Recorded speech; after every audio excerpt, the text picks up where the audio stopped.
Ndryshimet e paralajmëruara kushtetuese nga kryeministri Rama si dhe dakorsia e liderit të opozitës Berisha për krijimin e Senatit po çojnë në ripunim drastik të Kushtetutës së Shqipërisë brenda mandatit të 4 të PS në pushtet.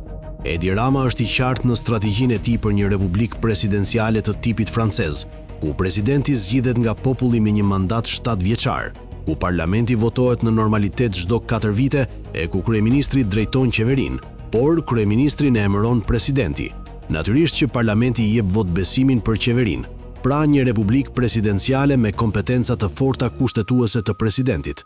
Ndërkohë kocka për Berishën mbetet krijimi i Senatit, ku lideri demokrat mezi e pret, aq më tepër prej moshës së tij fizike.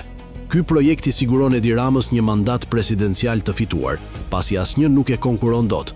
Por nëse mandati i presidentit Begaj mbaron në 2027, duhet që kushtetuta e re të miratohet para këtij viti, që të krijojë premisat për kandidimin e Edi Ramës president i tipit francez, si kompetenca. Kjo do të ishte një ikje e butë e Edi Ramës nga politika direkte, pavarësisht si president do të jetë me kompetenca shumë herë më të mëdha. Ndërkohë për aq kohë sa do jetë president nuk ka asnjë rrezik nga spaku, dhe duke ditur aftësitë e tij personale, ai rikandidon dhe për një mandat tjetër 2034-2041. Deri atëherë edhe spaku do të jetë shuar si institucion kushtetues.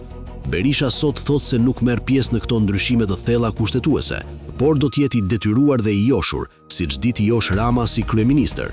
Mund t'i bëjë lëshime te kodi zgjedhor apo te reforma administrative, pavarësisht asaj që deklaron Taulant Balla se do ta miratojnë vetë si PS, pa harruar se krijimin e Senatit të kërkuar nga Berisha ja jep me të dyja duart Rama.